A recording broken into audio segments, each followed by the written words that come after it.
Hello everyone, today I will be reviewing the G-Star SDF-1 Macross building kit with over 4,000, with exactly 4,682 pieces. This kit was massive and took quite a bit of time to complete.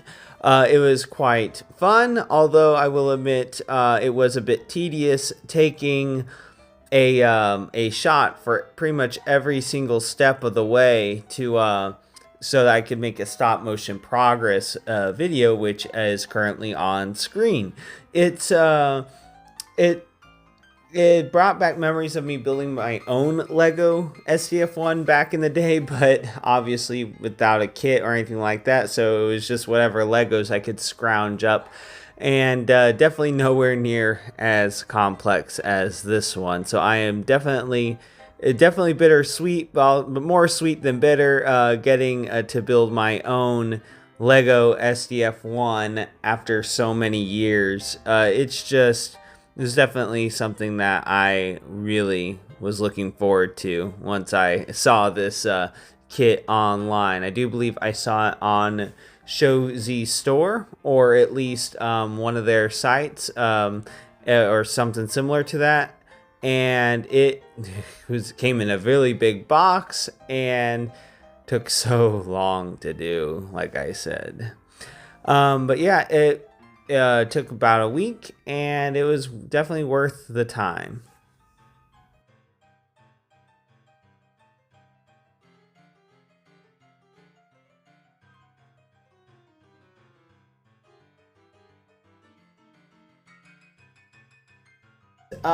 There it is in its storm attack mode, or its transform mode, whatever you want to call it.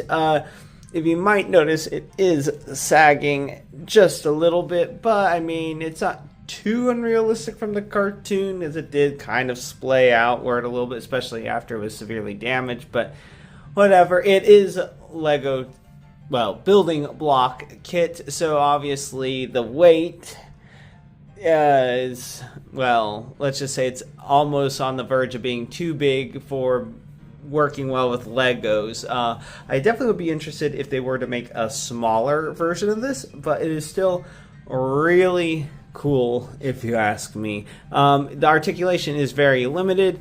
There's only articulation pretty much at the shoulders, the elbows, and that's pretty much it. The head doesn't really move, or I guess the bridge doesn't really move. The main gun can come down. The legs can splay out by one click, and then the ankles can pivot ever so slightly, but the legs cannot kick forward or back, which is honestly a good thing, because with the transformation, it's not going to work very well for staying in a good spaceship mode. And even so, it still needs to stand in the alt mode or spaceship mode to have the support the main gun, sort of like the support structures that were used when they were restoring the SDF-1 in the original anime.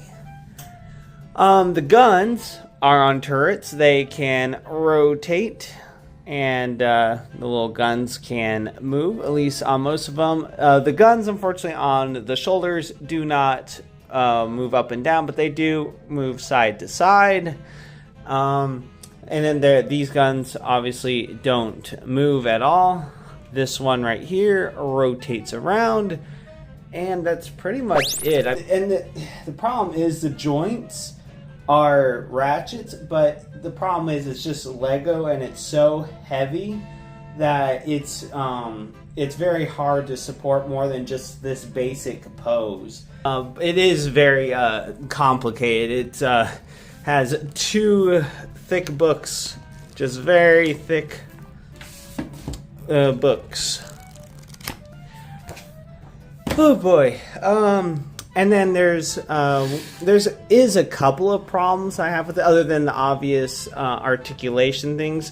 The thruster right here, which would be on the bottom of the spaceship mode to be the main thruster with the other two on either side, it doesn't rotate around quite like that because it does need the extra structural support, so it just stays here and then it gets covered up. But this, I mean, it is it is probably the coolest Lego style. I mean, no, it's not officially Lego, but it's like this type of building kit that I've ever had, I think. So I think I'll go ahead and get it into spaceship mode.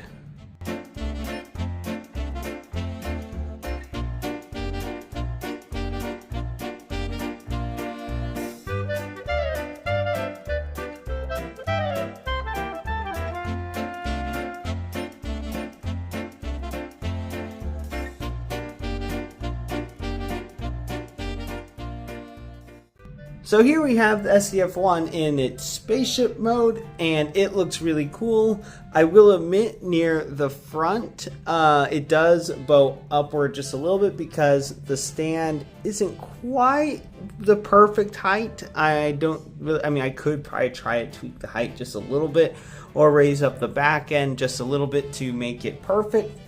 But for the purposes of what this is, I think it works just fine.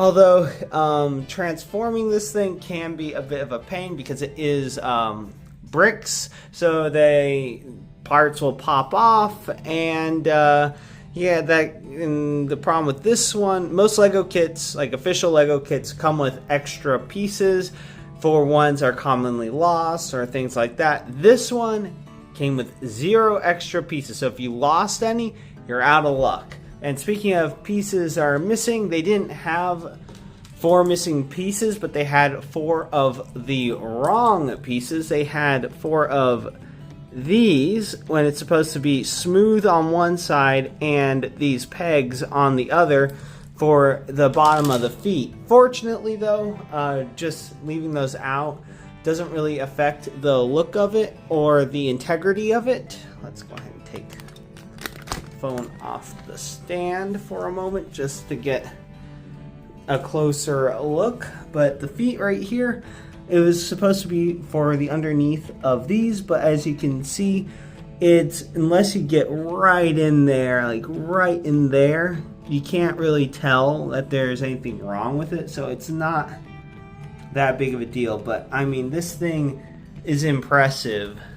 And just for a sense of scale, so to speak, this right here, this piece right here, that's supposed to be part of the bridge, I'm assuming, for the Daedalus, that piece right there is what I use for the main bridge on one of my Lego SDF-1s that I tried doing, that I did in the past, which I unfortunately don't have anymore, or at the very least I don't have with me at the moment, as all my Legos are back in Texas.